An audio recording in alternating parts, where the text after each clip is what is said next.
Hello?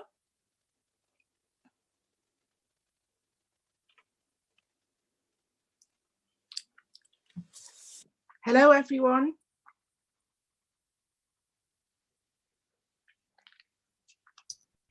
Hi, just putting off my microphone. All right. I can't see. Oh, hello.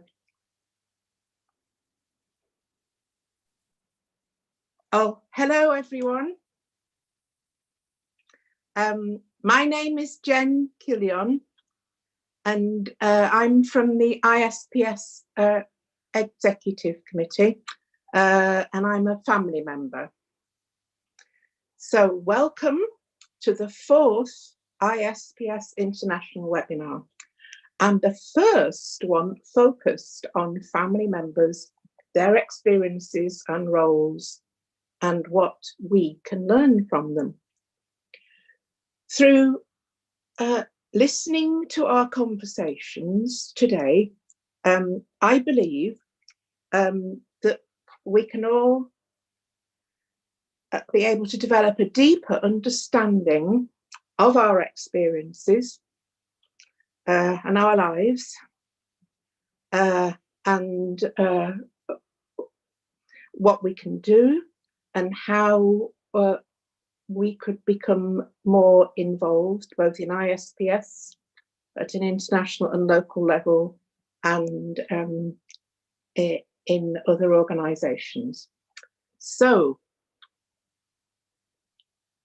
today, we've got possibly 100 participants from around the world. We could have up to 100 or possibly even more. So it's really, really good for so many people to have joined us. Please introduce yourselves in the chat. I see some of you are doing it already. That's great. And Antonia will be posting some polls that are going to be anonymous, so you won't be identified, just so that we can find out a bit more about you. Would you like to do the first one now, if that's a good time, Antonia? Thank you. I hope you can all see it. So that will remain there for a short while until you've had a chance to fill that in.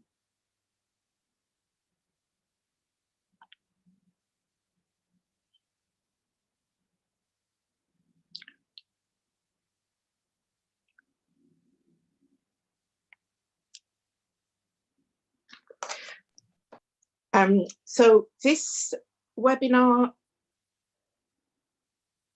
oh, right. I wonder if it might be worth doing it again later when more people have joined. I'm not sure. Don't know whether you can do that or not, Antonia, but anyway. I can. Yes, yeah. So at the moment we've got 11 family members and 16 people who are professionals, and 2 people who have lived experience of psychosis. That's good, right? So this webinar is going to be recorded, and it will be available on YouTube in a week or so. So if you don't want to identify yourselves in the chat or in the Q&A, I'll say a bit more about that in a minute, please can you change your name? And you can do that through going to participants, and your name should be at the top. And if you click on it, one of the options is to, so you could just put initials or your first name or whatever you want. So if you've got general comments or you're chatting with each other, keep those to the chat. Or if there's a general question that you want to ask about ISPS, that would be the best place for it. If you've got particular questions for the panelists, then please put those in the Q&A function, which should be next to the chat. And Marguerite, who's one of the members of the executive, she'll be looking through the chat and she'll be able to ask them for you. I just want to say a little bit about the chat to remind people that and I'm sure you will do this, please be kind to each other, both the attendees and the panel members, and us as well. We know these are challenging times, and even more so at the moment. And for many of us, we don't know what each of us is going through. Some of us may express big emotions, and that is okay. But we want this to be a safe space, safe enough space for all of us. So please be thoughtful, and I'm sure you will. So just to remind you that if you would like to donate, then you can do that through the ISPS website, and we can put the details in there for you. And at the I'm going to introduce the panel soon. They're going to each say a little bit about themselves, and then we're going to have a conversation. And who knows where that will lead us, but that'll be your chance to think about things you want to know more about that. And so then, after we've spoken for about half an hour, then there'll be a chance for you to put your questions, well, during our conversation and during the next part, which is more participatory. So it's a chance for you to put questions to the panel. And so Margaret's going to facilitate that for us. And then at the end, Ludi, our chair, she will be making the closing remarks and reminding us about our next webinar, which I may be able to say more about at the end. Okay, so I think that's everything, but just if anyone, particularly family members, would like to write a piece for our newsletter, that would be wonderful. So it could be what we might call a review, or your responses to this webinar. And in terms of finding a space where family members can share things with each other, one of my ideas was to have a Zoom meeting, not a webinar, but a Zoom meeting for ISPS family members. So if any of you would be interested in joining a meeting specifically for family members, then can you email through the website? And we're also hoping to develop an email list for family members. So if you're interested in that, you can put that in your email as well. So that's a way of us connecting with each other around the world, hopefully, and sharing our concerns, our interests, and how we can be more involved. So I'm ready now to We have just one more poll question, Jen, didn't we? Oh, I'm really sorry. It reminded me. Hi everyone. Yeah. I'm Antonia. We had just one more poll question. Where are you joining us from around the world? So we'll launch that one now, shall we? Thank you. Give you just a couple of minutes. Thanks. It's an important question. It is, yeah.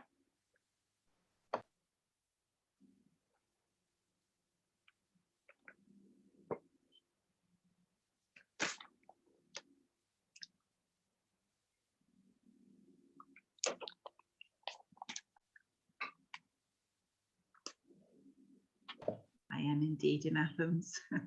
Someone's put in the chat. Looks good.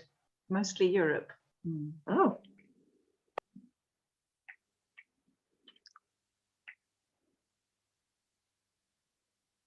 Wow. Yes, 30 from Europe, 3 from North America, 1 from South. We've got, yeah. Thank you. That's great.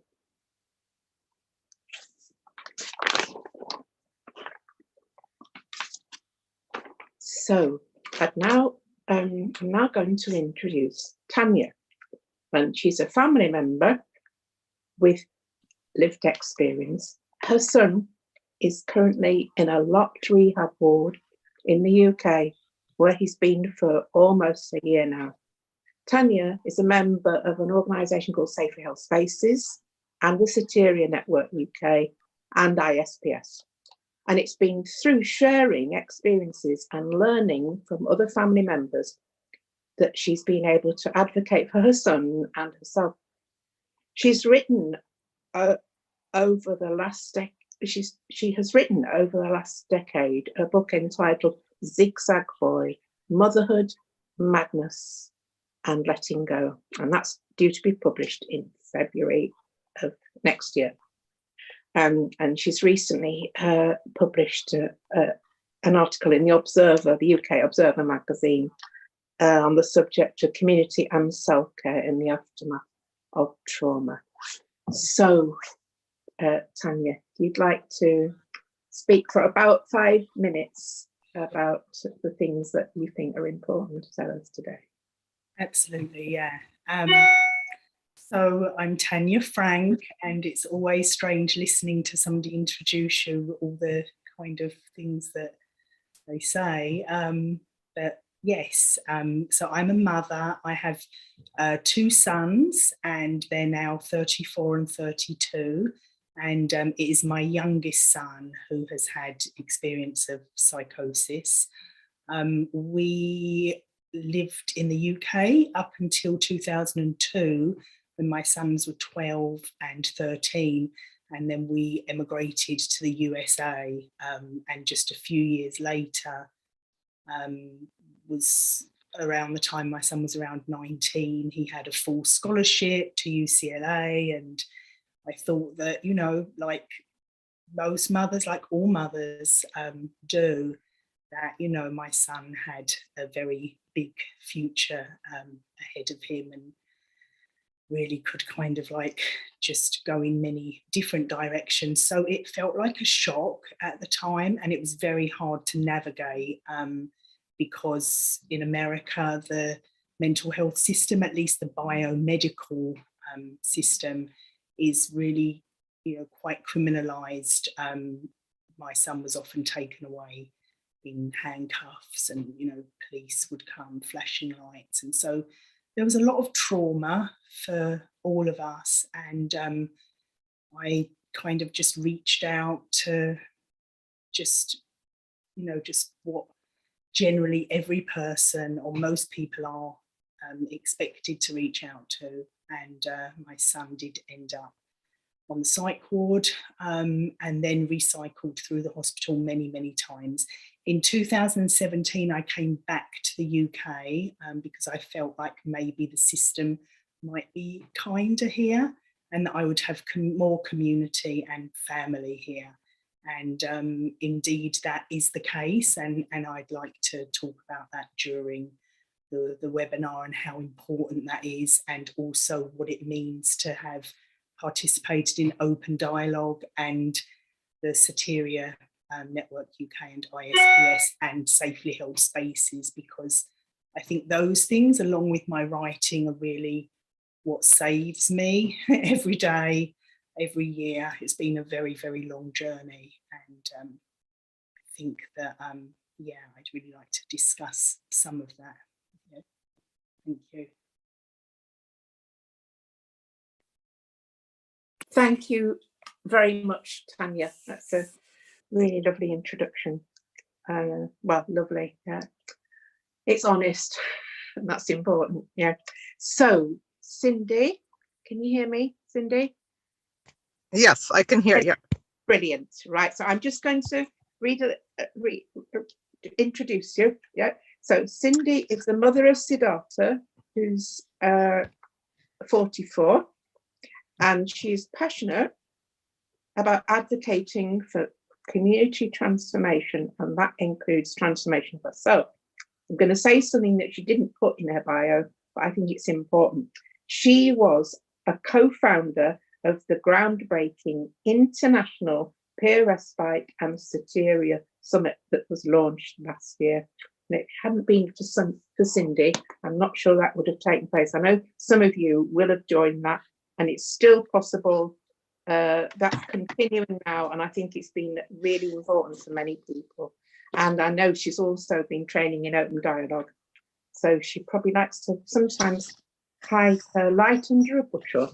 So thank you, Cindi. Are you okay just to say a little bit to introduce yourself now? Yes, for the moment, Jen. Yeah. Thank you, and I feel very appreciative of being able to be here and join other family members in our struggle for freedom for our children to be able to live their lives fully. I may be interrupted. I'm in a situation that unexpected one that we as family members often find with a child. My adult child is 44, and I've kind of been in the flow with him for the last few days. We were supposed to still be on the Oregon coast at a motel, so that he had his room and I had my room, and supposed to be there till Saturday. And he woke up at about 9:30 today and insisted on going in such a way that I knew that it would be best that I go with his flow. So now we're sitting in front of a big department store because there was no place for me to go, and he's approaching the car at this moment. So I'm just going to continue talking and let you know we're from Vancouver. I'm a mother of 4 adult children and 3 delightful grandchildren. Let's see, I'll tell a little bit more about my activity. I was a co-founder of an organization called Rethinking Psychiatry in 2010.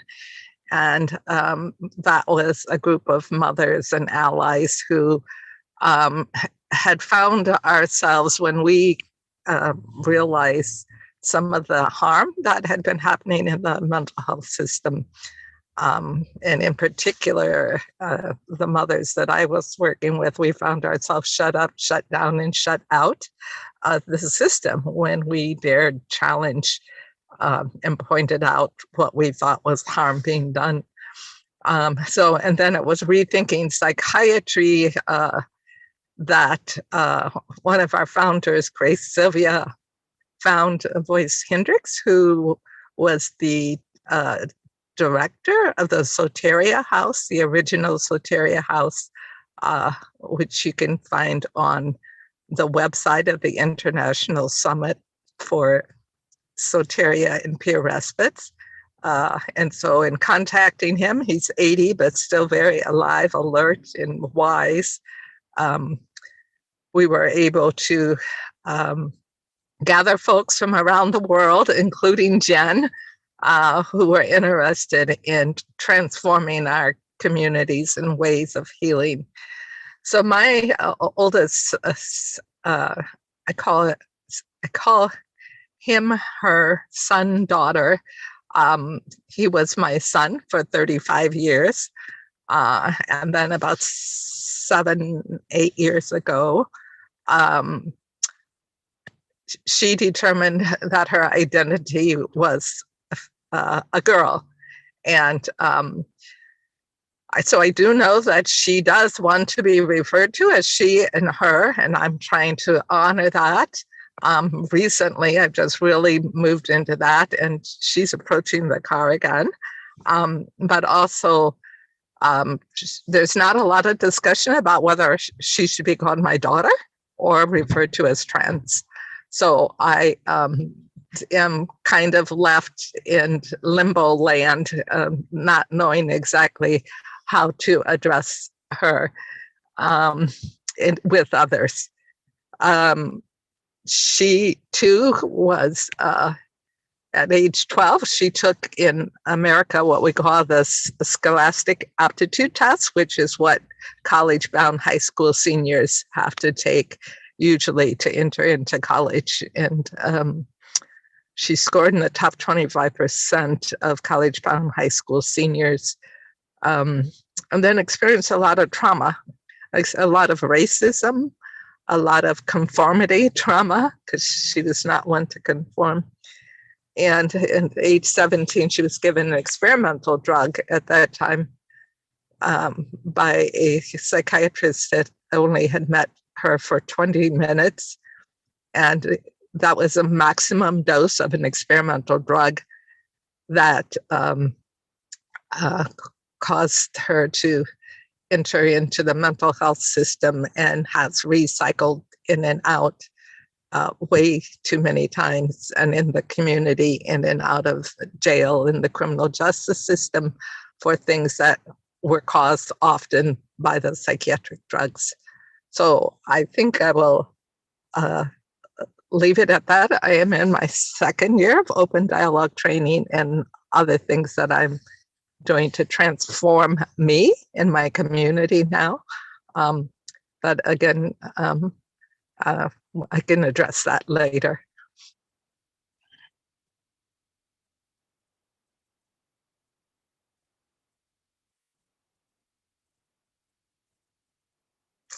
If someone's talking, they're on mute.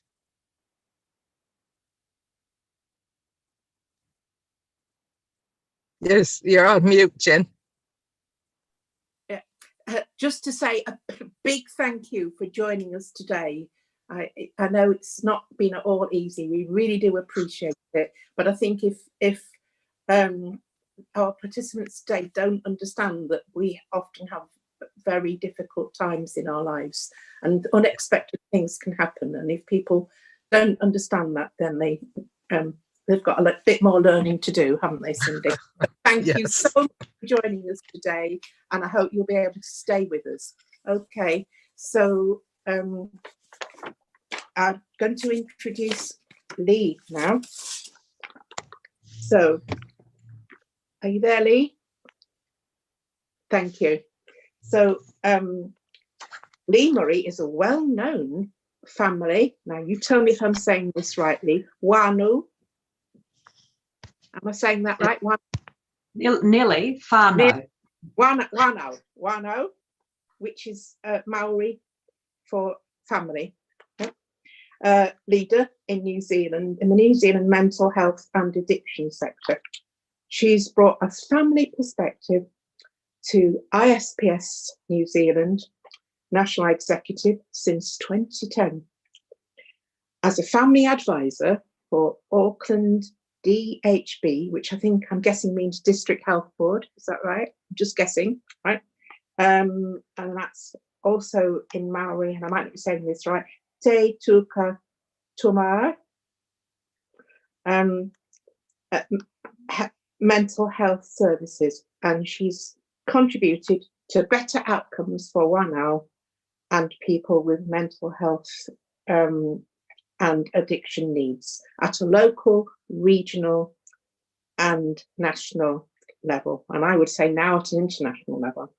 Leigh is the lead advisor of a new course aligned with recovery and cultural approaches called Awe Matar,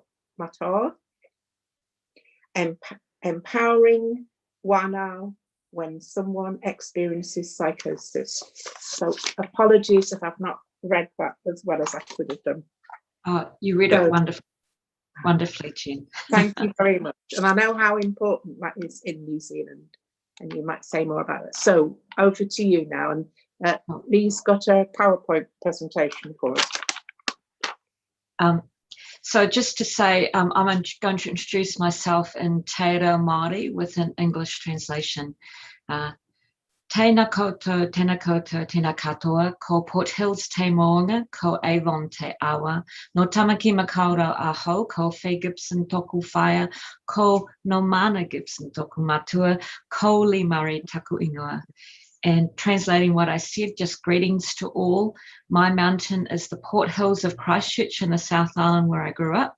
My river is the Avon in Christchurch, and I live in Auckland, New Zealand. My late mother is Faye Gibson. My late father is Norman Gibson, and I'm called Leigh Murray. I just want to acknowledge those people from Ireland because my dad was born in Belfast and I had the privilege of going there a couple of years ago before the COVID outbreak, and it was just so amazing to go there and see where my dad grew up. I live with my husband Dave and have 3 adult children, with my first grandchild on the way. And just to say, my family member background is derived over 35 years, firstly as a wife, and then a mother of young children, then an ex-wife and a parent of adult children. So all of my close family members have had to use mental health services, and especially my ex-husband, who I still am still committed to in terms of supporting him when things aren't going right. And I've learned so much, so I'm going to talk about that. It has been quite life-defining and a source of great learning and revelation for me. 20 years ago, my focus was on understanding my family members' psychosis and kind of being the carer, really. Now I've changed really over the years, and now my focus is on the relationship, and I've let go of that carer role and progress to more freedom as a result, and a positive relationship. So just want to acknowledge the two the other people who've shared their story, and just want to honor just how amazing that commitment is, and how important it is to have someone who when you're going through tough times, to have someone who goes through that with you. It's priceless, and it's not valued enough by our services. And just thank you to Isps International and Jen especially for inviting me to present at this forum dedicated to the amazing family perspective in mental health and addictions. I think that's probably enough, but I'm looking forward to potentially sharing other things down the track.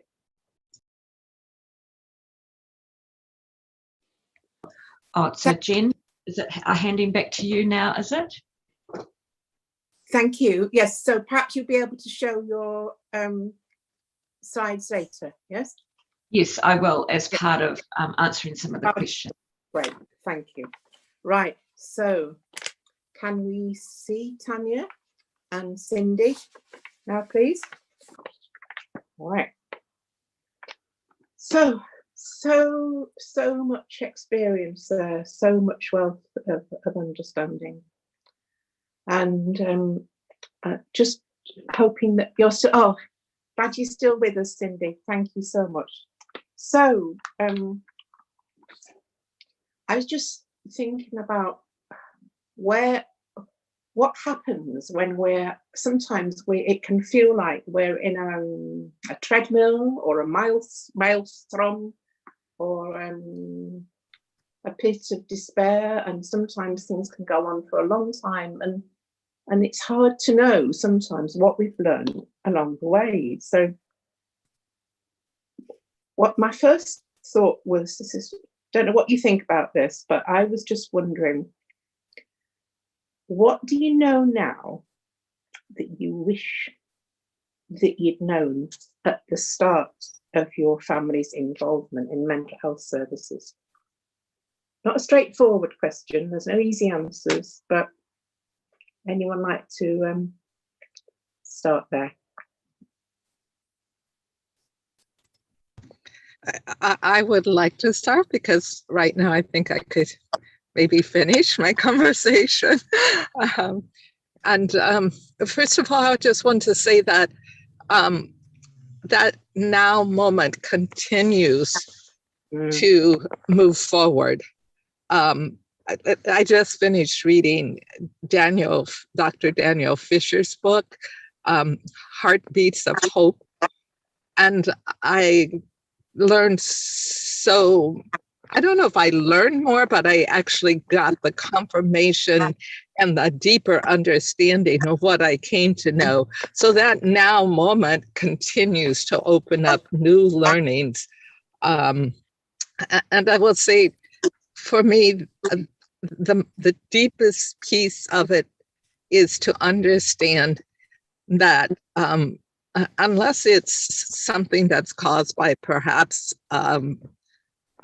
poisoning, toxic poisoning, or some other external cause, like maybe an allergic reaction or something, that psychosis as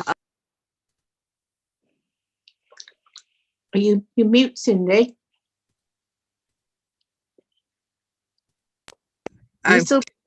You still hear me? Mm-hmm.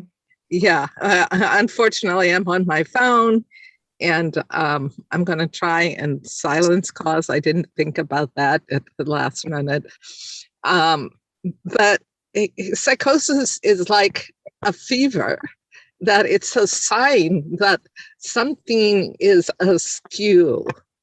And if we just like take aspirin and try to get rid of the fever, but don't pay attention to what caused the fever, then it will continue whatever is going askew in the body, if it's going askew. And I would also like to say that I really, truly believe that sometimes psychosis is a breakthrough, may look like a breakdown, and it may be a long breakdown because we don't accompany in a caring and compassionate way the person through that.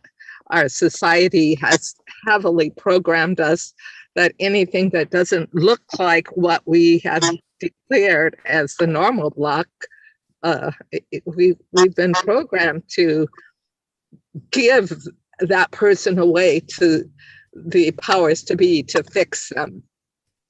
Part of that is because as a community, I believe we no longer exist as a community, and therefore we don't have the resources, and sometimes we don't even have the connection to ourselves to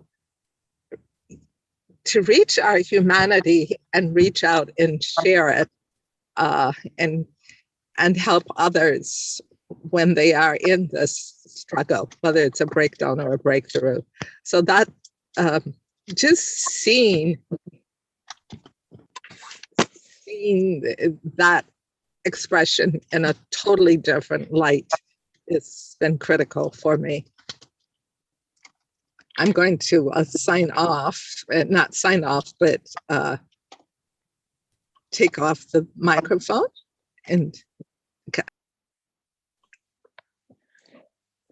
Thank you very much, Cindi. Yes, so I don't know whether Leigh or Tanya would like to say something next. You're both ready. You want to go first, Tanya? Yeah. Sure, I'll go next. All right. There's so much that I wish that I had known, and I think that there is sometimes a deep kind of sense of regret that I didn't know what I know now. But of course, that is part of being human, that we learn as we go along, and it's part of evolving. And so, I try not to sit too deeply in that kind of remorse. But I think essentially, I wish I had known. I wish I'd been able to listen. I wish I'd been able to listen more to my son, because he obviously knew better than everybody else how he felt, and he still knows how he feels. And I wish I'd been able to have less fear, because I think that fear was a really big factor in driving me to, panic and call for help. And it often was the kind of help that really just traumatized us further. And I think also the drugs, I really thought that I'd been brought up in England with the NHS, with a mother who, went to the doctor very often and took us to the doctor very often. And we believed that, doctors were gods and they could cure us and heal us. And so that was my first port of call. And I actually can remember really, physically having some moments where I would almost force my son to take the medication, hold it out, hold the glass of water out, count the pills, get the dispenser, just, really thinking that the right pill and the right doctor would, just cure us all. Because I think that in the West, and I think especially if you maybe don't have you know, it's very rare to have the kind of education that I have had during this journey, and I was really, really fortunate, I think, to find a psychologist who had lived experience, and then she opened me up to the whole world of ISPS, and I met Jen and I learned about Soteria. And I think that, you know, if I'd stayed in NAMI was great in terms of giving me other mothers to speak to and to connect with and to share the pain, but it really focused on the individual that needed to be fixed, and it focused on the brain as being broken. And, you know, and I think that was a message that I held on to for many years. And, you know, I think that, yes, our family history, there's definitely, you know, epigenetics that I believe that have contributed to what has happened, and life traumas that have contributed. But I really feel that the cure has actually been worse than the whatever you might call it. People call it an illness, I would call it an experience. I think the cure has been worse than the extreme distress that we started out with. So I think that's what I wish there'd been, some education, you know, around that. Thank you, Sam. Yeah, there's a lot there, and a lot of resonance between the things that Cindi was saying and you were saying. Is there anything you'd like to add to that, Leigh? Yes, I just really also agree too that I think I would have liked to have known that psychosis is just a human experience, and that it's nothing to be scared of, and to not kind of let fear take over, just as Tanya and Cindi really talked about. I just did want to share something that kind of talks about my learning and how I see things differently. So it's a poem called A Family Journey, or a whānau journey. And diagnosis and client file shroud you in hopelessness, translating to a never-ending grey helplessness. As whānau, we watch and wait for symptoms to abate, for light to appear on the horizon of your countenance, frustrated at a system and world indifferent, overflowing with callousness. Yet as we face our fear and despair and accept we cannot make you better, we start to accept you for who you are right here and now. Discovering the surprise of joy in moments of connection and steps taken, cultivating that little seed of hope, we learn to step back and quietly respect your choices. Gaining perspective, we become open to try new skills that awaken in us space for our own priorities and a valuing of different voices. Empathetic listening and validation build a bridge of understanding, a reminder that you are not alone, and an invitation to see you and as the hero that you are. How despite many obstacles, you still get out of bed each day and keep the door ajar. Over time, we make peace with an unexpected life and embrace a relationship that frees the other to be who they want and need to be. Yeah, and I think for me, it's about believing. That is what I can do, just believing and being with my family member in the worst of times and the best of times.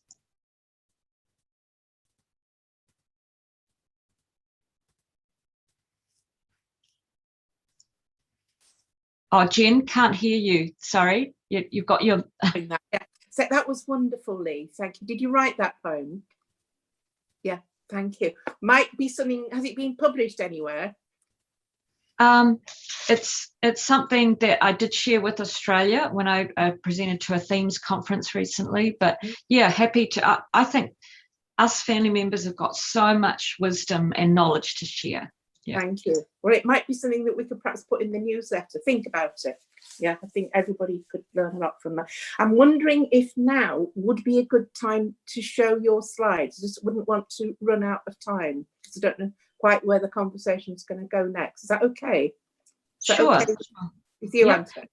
We can And I guess I was thinking of that question. So Antonia, can you share that slide? So, and I guess I was thinking about what I've learned from people who've experienced altered realities and psychosis, everything. And I have to say, this is a course that I've had the privilege of being involved in, helping develop. And it's really a 6-week kind of course for families that supports them to understand recovery and well-being for themselves and their family. It's based on a holistic framework of health, which embraces mental, family, social, physical and spiritual, which is important to everyone and so much really neglected by this, often the spiritual and the social don't really get a look in from mental health services. And so it's built on the acronym relationship. If you could go to the next screen. Sort of, can you scroll up, Antonia? Oh, yeah, thank you. So there's this framework here, which is built on the acronym of relationship, and it just helps families to understand the experience, understand what recovery is, understand the importance of language and how you speak about things and about your loved one, understanding, embracing acceptance, accepting the person where they're at. It also helps them to think about working together, embracing working together with people who you trust in the system, and then understanding about validation, embracing that. The next part of health is the physical aspect, which is very neglected, I think. Understanding the importance of nutrition and exercise. That's often what helps a lot of people make breakthroughs, and understanding themselves, understanding the importance of owning our own well-being as family, and how we can kind of in a respectful way set limits and boundaries in our life, and then thinking about practical solutions that you can do, the importance of work and all those things. And in the spiritual aspect, the last one, in terms of we learn to cultivate hope. It's not just about I hope you get better. It's actually understanding our own hopelessness about recovery, but also understanding emotions and how we can connect. Then bringing in our culture, the things that make us important as a whānau, as bringing in, it could be faith, it could be culture. And then also the last thing is forgiveness, understanding the importance of forgiving ourselves, but also forgiving our loved ones. And sometimes even learning to forgive the services. And this is co-facilitated by family members and clinicians who get trained up in this model.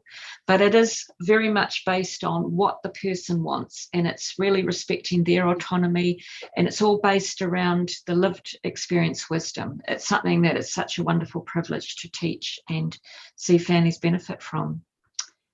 Yeah, so that's probably enough. I think we need to leave room for other questions. Yeah. Thank you so much. Yeah, that looks really interesting. And again, perhaps something that we can discuss, and if we do have Zoom meetings later with family members, you might be able to come back and talk a bit more about it. We'll see how that goes. So I just wanted to say that sounds like a beautiful alternative to the here in the States, the family to family group. And I feel like that would be so powerful to be a part of the States, So I just wanted to say I would love to find out more, and maybe even become a trainer to offer an alternative to the family to family group here in my state. Yeah. We don't use the word mental illness at all. We don't. It's very non-biomedical. Beautiful. Yeah. Thank you so much, Leigh. So, and again, there might be different ways of looking at this, and I think some of you have touched upon this already, and it was certainly included in the course that Leigh's starting with family members in New Zealand. It's thinking about what has sustained you through this difficult time, and that can mean since your family's first been involved in mental health services, or it could be the the past 2 years, which has been a really difficult time for people. So you take that question, how you see it. Do you want to start first, Tanya? Yeah. Sure. Am I muted or can you hear me, Jen? We can hear you perfectly, yeah. So I came back to the UK just before the pandemic hit, and I was really just, still looking, still searching for ways to help my son, to fix us, to, find community. And it had been a very, very long search. I was kind of like probably 8 years in to, our family's experience, and many, many hospitalizations as well, probably more than 10. And when I landed, of course, I had a whole new system to deal with because I'd been out of the country for a very long time. But I did know Jen, and I'd spoken to Jen, and I'd even met Jen, and she was like really my very strong link whilst I was here. And when the pandemic started, I found myself in a very small village in Norfolk, and I was in Norfolk because my son's father lives in Norfolk, and I was hoping that he and his family could just give me some respite, really, just kind of take some of the pressure off. It didn't happen like that at all. When the pandemic happened, he had to, quarantine, isolate. He was one of those vulnerable people that couldn't really come outside. It was really down to me to just be the support. And I had a lot of fear on top of the fear that I'd already had, around our situation. Now I was fearful about getting sick, what would happen to my son. If I got COVID, what would happen to me if he did? And, we were still quite insecure. We didn't have real roots. We didn't have, our own home, and we couldn't see anybody. But I used to walk a lot. I did have my little dog, and I walked around the village and the countryside much more than the stipulated 1 hour that I was meant to, in terms of, the government stipulations. And I often spoke to Jen, and I often cried to Jen. And it was a difficult time. My son was still in and out of the hospital. Services were services were broken when I got here, but by the time the pandemic hit, they were really, really in dire straits. And so there wasn't really much face-to-face availability. And my son was in temporary accommodation, and it was probably as difficult as it had been in America because, I was quite isolated physically, but I did discover Zoom as, the whole world discovered Zoom, and I was able to do my yoga on Zoom, which was really sustaining. And I also discovered safely held spaces, which has been probably one of the biggest things in terms of sustaining me, because we're from all over the world, but it doesn't matter that we're from all over the world because we come together for an hour and a half each week. We've been doing that for over a year. We've actually met once in person, which was really kind of just cathartic and amazing. And we had a lot of fun, meeting up. But it really feels like family to have safely held spaces. We don't try to fix each other or our loved ones, but we do listen, we give each other space, and we call each other holders rather than carers, because we're holding each other, but each of us is also holding our son or daughter. Our group, we're all mothers, but there are groups that support partners, and there are groups that support siblings. And I feel like it's really as important and as kind of life-changing because it's very simple. It doesn't cost much. It doesn't take much. It's really about learning to listen and to allow yourself to feel. And I feel like maybe it's not until you've gone through an experience like we're going through that you can truly understand. I think you can have compassion, but I think there's a very deep understanding that comes through living through the experience of holding somebody that's going through an altered state. And it is frightening, and there's a lot of trauma, I think, that's left with you that needs to be sort of worked through.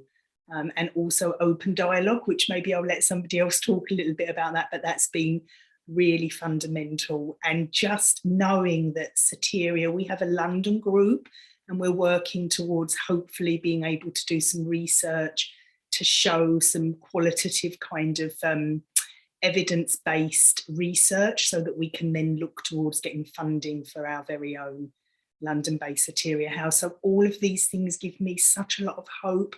My son is still in a really difficult situation, extremely difficult, but I think that I've been able to shift and cope and bear that and love him in a way that really makes it different for him and for the rest of the family in a way that I couldn't do before.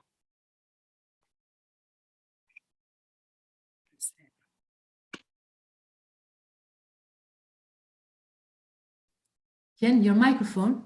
Jen, we don't hear you. Can you put on your microphone? Yeah, really Thank sorry. you. I keep doing that. Very sorry. So thank you so much, Tanya. I think what you said will give a lot of people a lot of hope. Really important that you've shared that with us. And realizing that I can't believe this, but we're actually running out of time. It seems to have gone very quickly. So I'm going to just take one of the questions that we talked about, and then we can always ask these other questions if we don't get enough questions from our participants in the next half hour after this. So, and I'm going to ask Cindi first, this one. What have you learnt from those who have lived experience of that thing we call psychosis or altered states, or whatever way we want to talk about it? You're able to say what kinds of things you've learned from them. I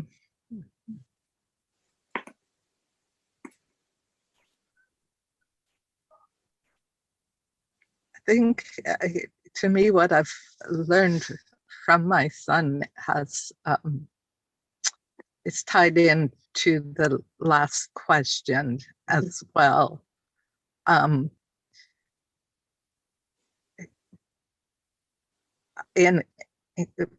because of our closeness at the beginning, and I guess we're all close to our children, but he was my oldest, my first, and I was extremely close to him. And when he started having trouble, which in society, because he saw much clearer than I did, so he became kind of like, he wasn't really a delinquent with the law, but he was considered non-conforming. And because he kept getting in trouble, I ended up realizing I needed to choose between the American dream of continuing to pursue that, but seeing that it wasn't life fulfilling for my son, my children, or myself. So because of his determination not to conform and society trying to put him in a box, I unplugged early on in like 1990, 91. I quit my marriage and my career. And I have vowed, because I felt like it was my job that kept me from being with my children. And also I was a teacher trying to keep children boxed, even though they love me. My principal said I love kids too much, and I couldn't fit in that box. And I thought it was me, but I decided to quit. And so I committed never again to work a job for pay that did not uplift me in the community. Mm-hmm. And I will say I have worked many hours on projects that I'm devoted and passionate about, and not got paid. So it's not like I just went and sat on the couch. I set about trying to make changes and uplifting the community. And through him, I'm seeing, as he goes through what he goes through, I'm seeing more and more of how I need to transform me and my community. That it's not so much about him, but it's about the culture that I grew up in and that I helped to create, and that has caused him to like withdraw into himself. And I will be ready in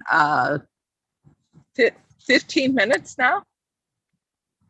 I get that ready, check in about every 5 or 10 minutes. Yeah. But I'm very grateful that he's giving me this grace, because there have been times when it just had to be his way, and either I had to walk away or I would concede, so to speak. So I'm very grateful for that.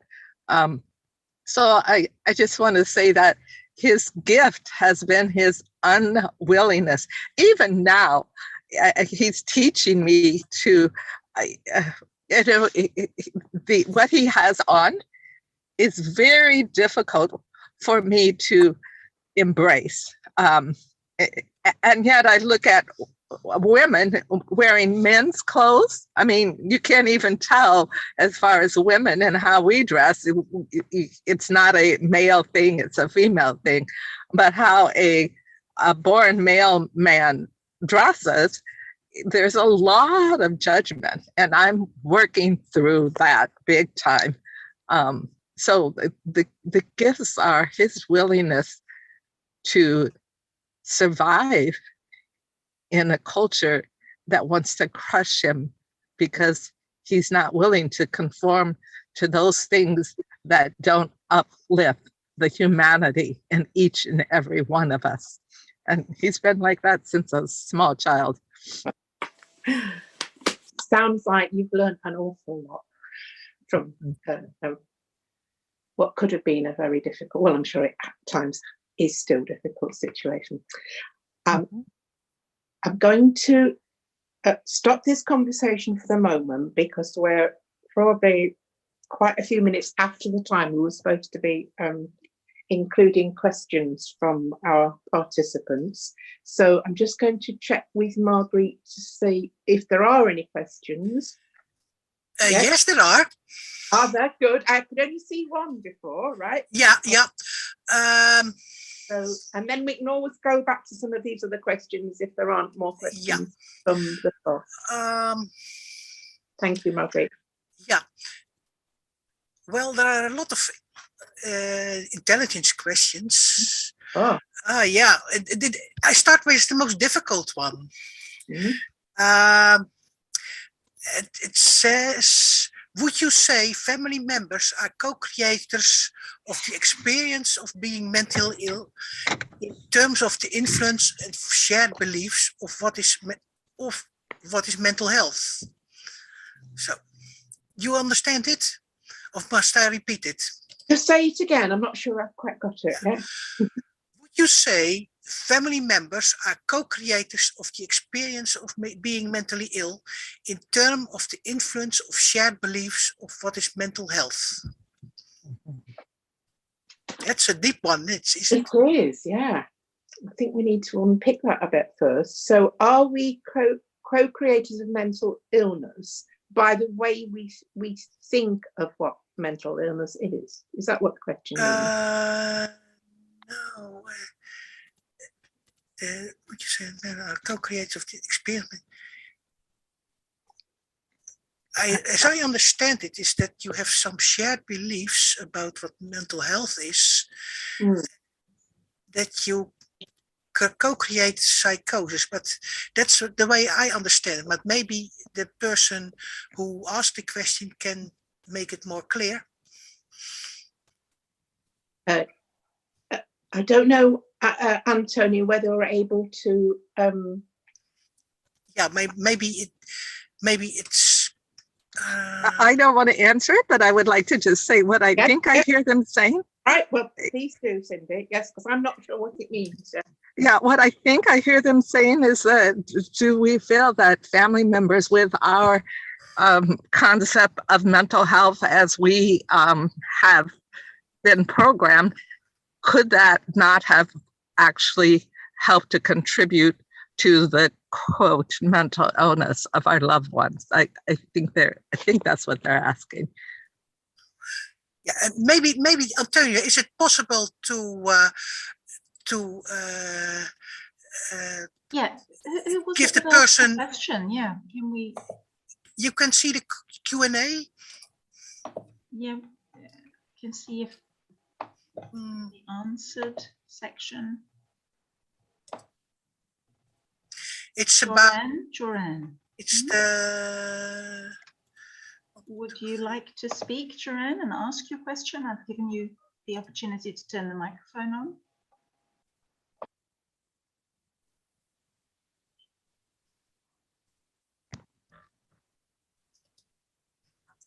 There you are.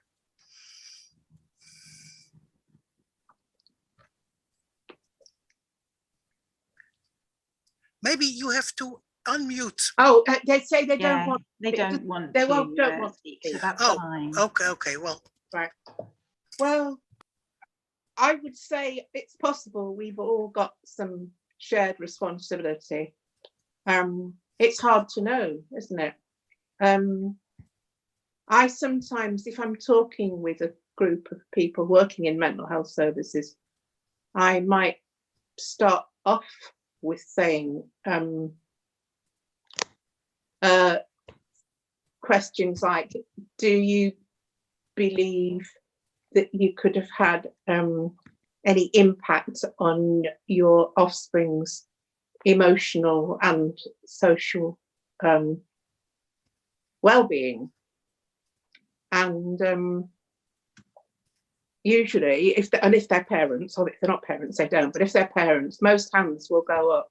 So I would say it's very hard to know. Well, I think it would be very unusual, because I think families are complicated.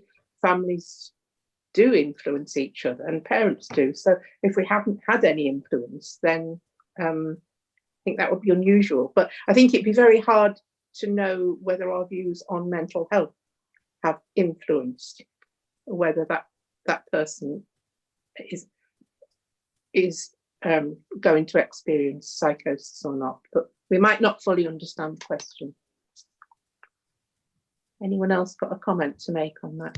Yeah, Jen, could I just jump in there, because I do think that there's still a real legacy about mothers causing whatever you might want to call it, and it's not even just about altered states. I think it's whatever, if their child grows up to, have a PhD and travel the world, then that mother is said to have done a very good job, and really done well. And I think that if a mother has a child that maybe runs into some issues like substance abuse or addiction or extreme states and is really struggling, then again, it's the mother.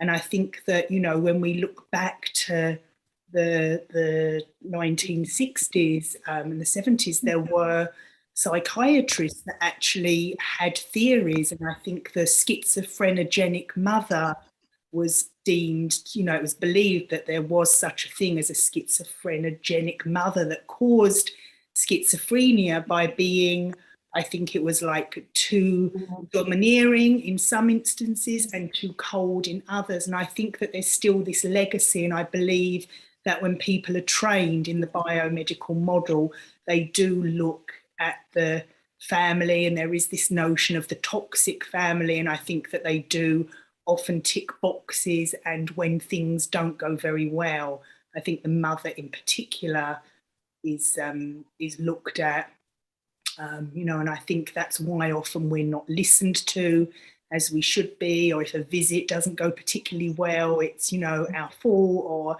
rather than looking at other things or looking at the whole entire complexity. Yeah, Thank you, Tanya. I'd just like to read out what you read the questions, Jen? Just in the chat. I just want to say. Oh yeah, because what he said. I'm not thinking. This is what Joanna said. I'm not thinking in terms of blame. More of how psychosis in inverted commas, creates such a broad framework for interpretation of personality by surroundings. So it's the intention isn't to blame others, but well, thank you, John. We'll leave that one there. And shall we take another question now, Marguerite? Yeah, well, if you some rather large statements I have here, maybe I can go to the answered questions. Don't think we have time to answer them all.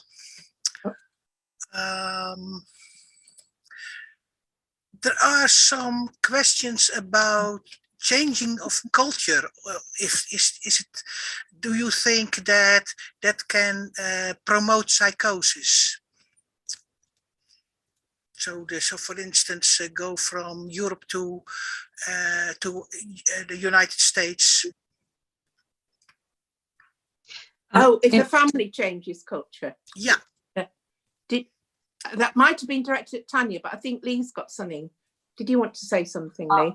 Well, probably because you mentioned culture, I just did want to acknowledge the importance of Indigenous cultures. And that's something that we've been privileged in here in New Zealand or Aotearoa to sort of take on some of the Indigenous culture frameworks, and how actually for a lot of people psychosis isn't a problem. We see it as a problem, but it's actually not. It can be a special gift that enables you to have wisdom and pass down from your ancestors. And I think the way we view something will shape our response to it. So I guess, I'm understanding more and more that as a family member, I was given these, I call them biomedical lenses to view my family member with. Before, I saw them as husband, brother, son, or daughter, and then all of a sudden they're a schizophrenic, and it's like, and then I see them differently, and then I start to become the eyes and ears of the service and report on how they're doing to the service, and kind of make sure they take their medication, and I become this untrained member of the care team, medication monitor, all these things that actually are so harmful to my relationship with my family member. So I've taken those biomedical lenses off, and I really am passionate about that as family members who've we've learnt through perhaps the hard way, or we've learnt through all sorts of different ways that things are different, that actually the reality is that we need to support other whānau, other family members, to also take off those biomedical lenses and think about how we can support healing approaches for our loved ones who are going through things. And it's so inspiring to hear Cindi and Tanya and Jen and others talk about what they're doing. Soteria House, wonderful model. Open Dialogue, wonderful model. And perhaps as an international family member movement, we can get some of this happening that we all want. Thank you very much, Leigh. Jen? Yes? There's a check-in coming. I can see it. So, and I promised him I would leave at 12:15, which is about 6 minutes from now. So, and I didn't exactly remember what time. So if there is a question directed to me, I have 6 minutes, 6 minutes left before. Can you see yeah. there, Marguerite, that's directed to Cindi, or could be? Have a look. I think. Have a look. Open.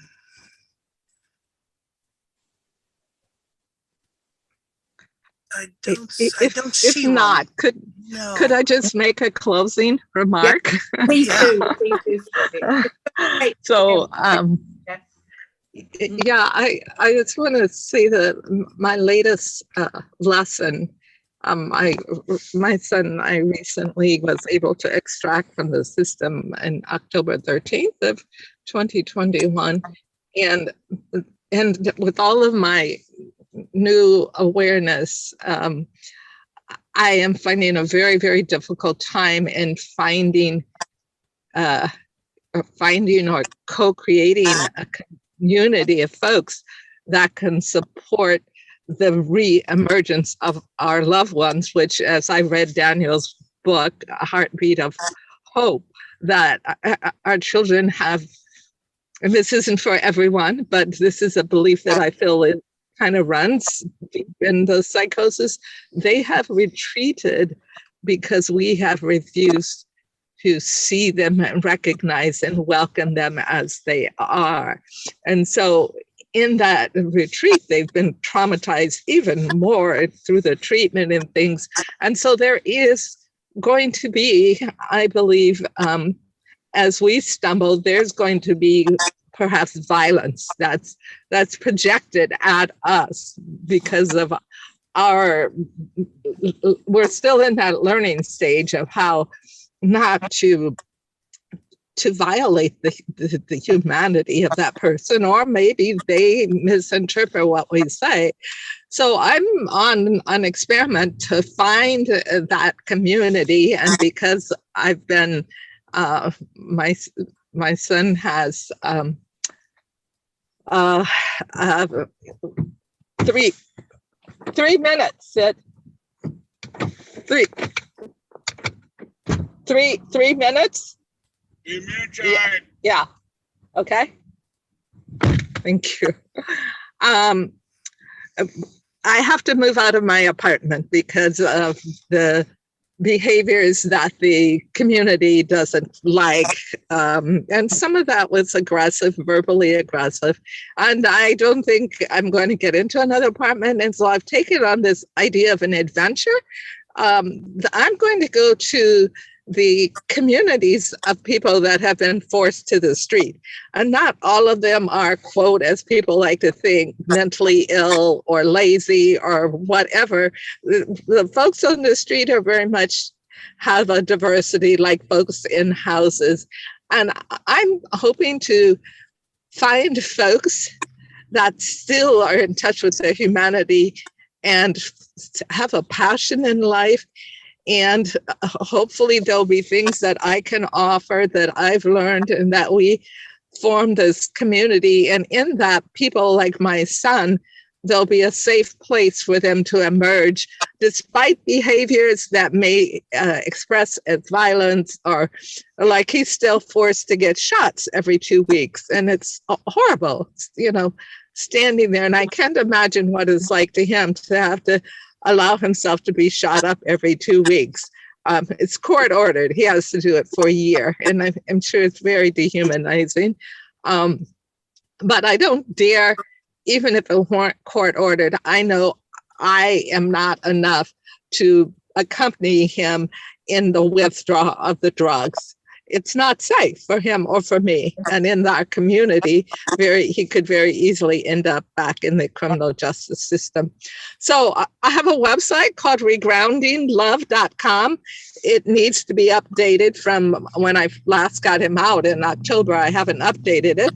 But if you want to follow my adventures and in creating a sanctuary that will not only be for people like my son, but in the community, it will be a place where all of us can begin to emerge instead of conform and be who we are meant to be. I hope to, and you can reach me on my website on the contact page. Rethinking Psychiatry has an email that they always will forward to me, because I don't always track my emails well, because I'm often on an adventure with my son. So thank you all. Thank you, Jen, for inviting me in ISPS. And may we all heal and gain more fullness of that humanity that will bless the world. Thank you. can I say a big thank you to Cindi? And in the chat, there's so many messages. So I'll ask Antonia if she can save the chat, and perhaps you'll be able to read some of those. So much support and so many people thanking you and wishing all the best for you and your loved one on this journey that you're on. And thank you for supreme efforts to join us today. So thank you so much. Bye-bye, everyone.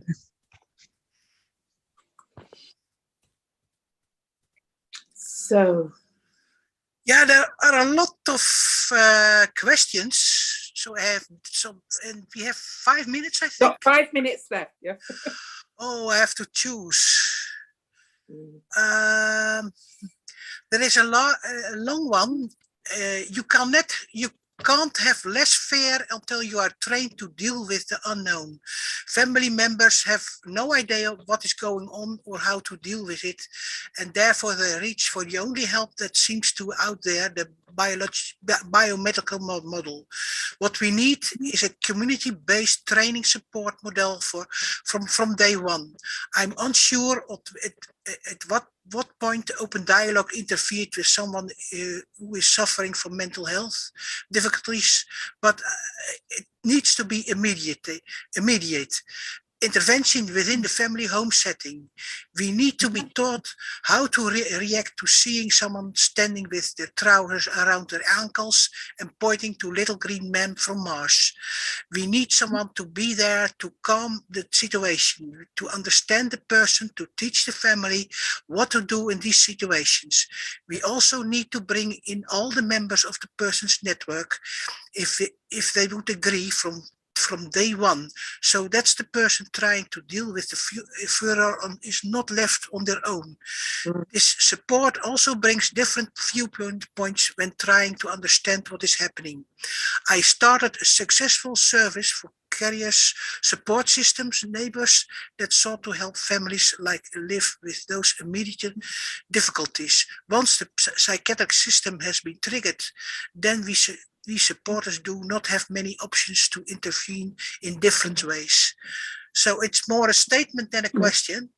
I think the conversations that we've had today and what you've heard from Tanya and Leigh and Cindi have shown that family members can do an awful lot to support each other if they are supportive. We can't do it on our own, but if we can have the courage to learn from each other and to as we're all trying to do, to learn and listen to those who are experiencing psychosis and to find ways of dealing with our fear, which is, I think, the thing that can actually get in the way when we're really frightened. We can all be frightened at times, but if we know, I feel, that other people are finding a way through it, then I think we can give each other the courage and to learn from each other.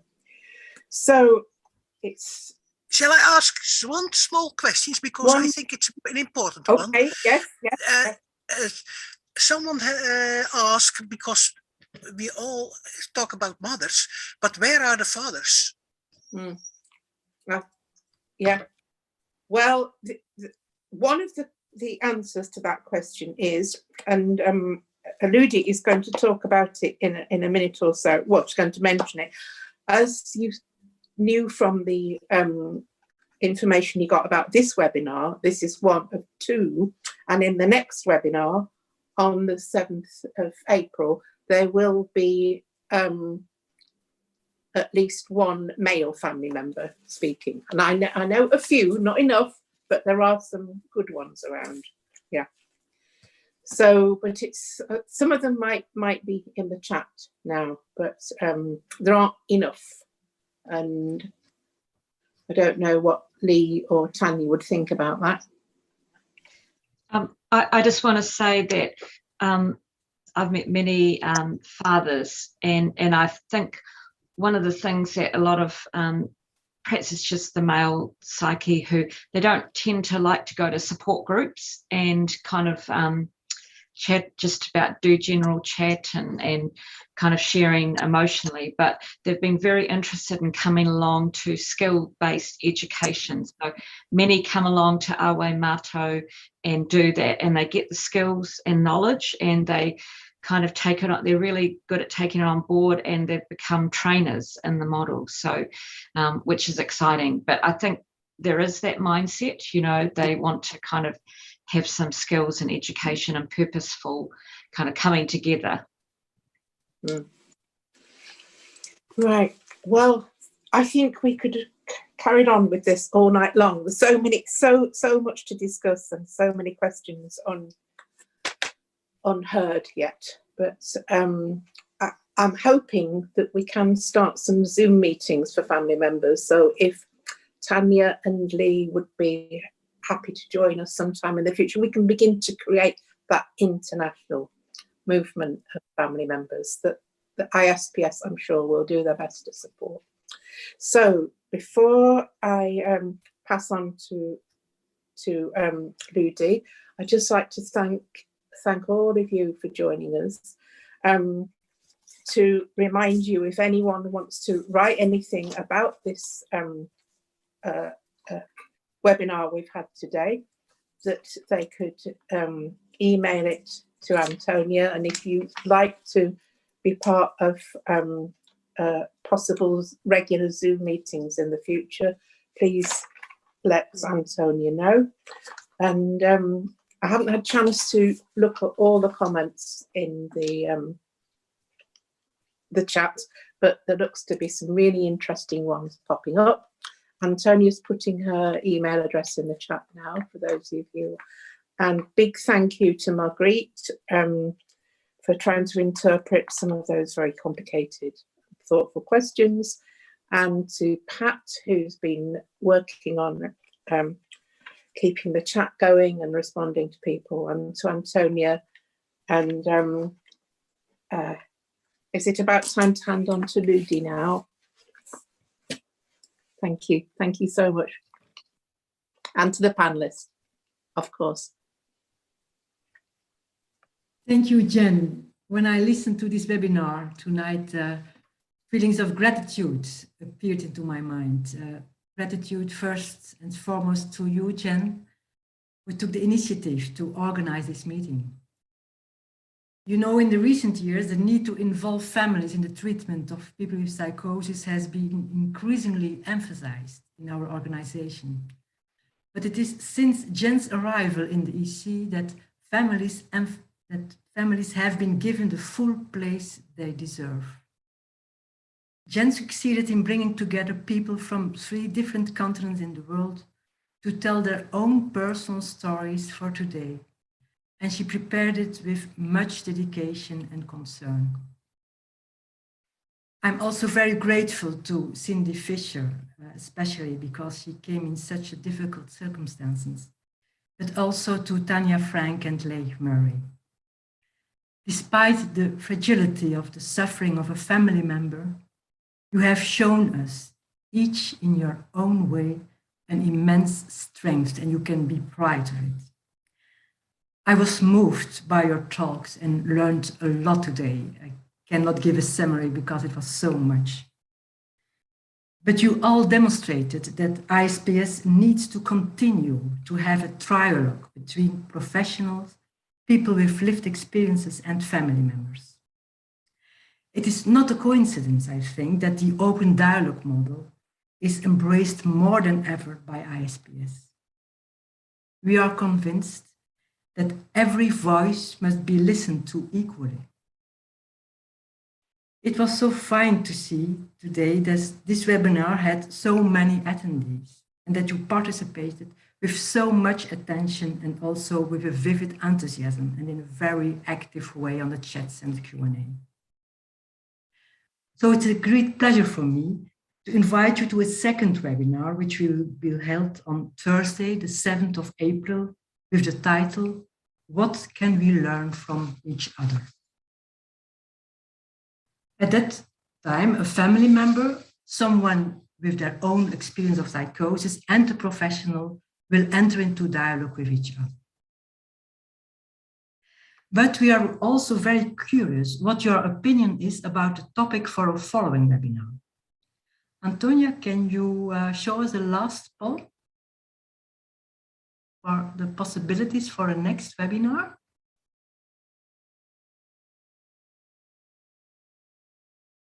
So would you like to have a webinar about personal experience of psychosis, experience of working with people with psychosis or psychosis disability, sorry for my English, different approaches to understanding psychosis, different ways of working with people with psychosis, prejudice, discrimination, diversity, and psychosis. Or if you have other suggestions, please send them to Antonia on the email address she mentioned here.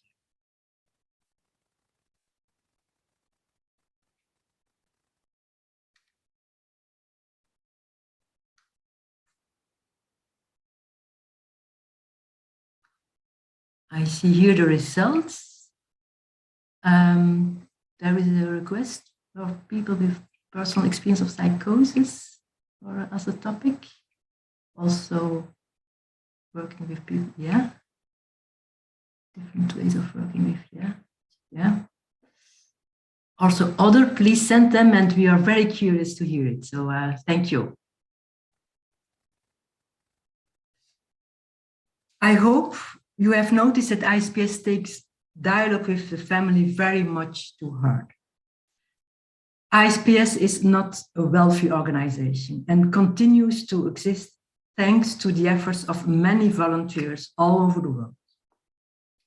However, we also have a lot of technical costs in organizing webinars like today. As Jen already told you in her introduction, we would be very grateful when you give a donation, however very small, for this webinar. Your donation will contribute to the organization's ongoing efforts to promote psychological and social approaches to understanding, preventing, and treating psychosis around the world. When you go to the website of ISPS, you can see at the bottom of the website how to donate. Antonia, can you show now, share the screen? Because I would also like to invite you to become a member of ISPS. You can join ISPS in two ways. First, through your regional group, and secondly, as an individual member of ISPS International. On the website of ISPS, you can find all the information, or you can send a message to Antonia, our international organizer. And I sum up for you which are the benefits of ISPS membership. You will receive 4 issues a year for the ISPS journal Psychosis. You will receive an ISPS newsletter 3 or 4 times a year. You will have reduced rates for the ISPS conferences, also 20% discount on all books published by Routledge, the ISPS books, use of the ISPS email discussions groups, and any additional local ISPS group offers that is for you when you are a member.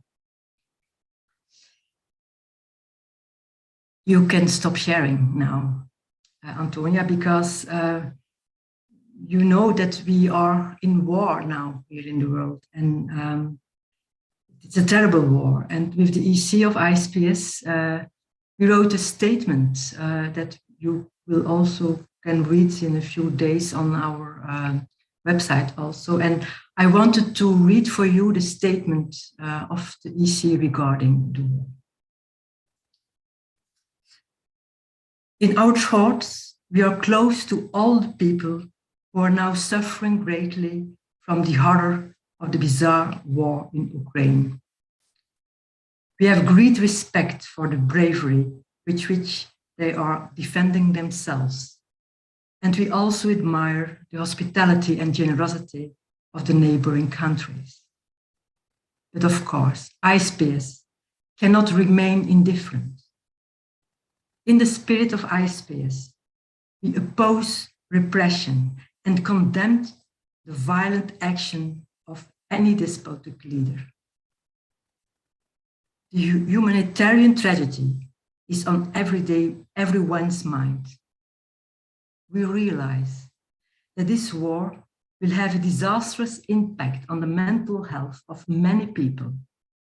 not only the people who are attacked, but also people who are sent to the battlefields to attack, and their children and grandchildren on both sides of the conflict. We hope that people from Ukraine and from Russia and elsewhere in the world manage to end this war. May everyone have the moral courage to do what is right.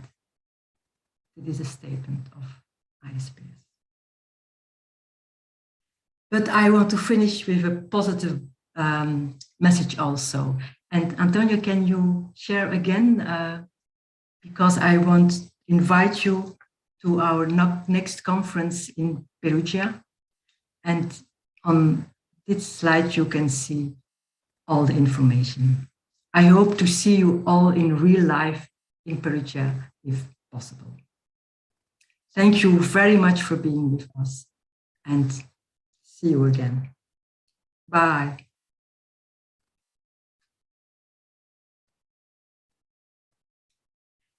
Jen, do you want to make also closing remarks? Yes, just thank everyone. Yeah.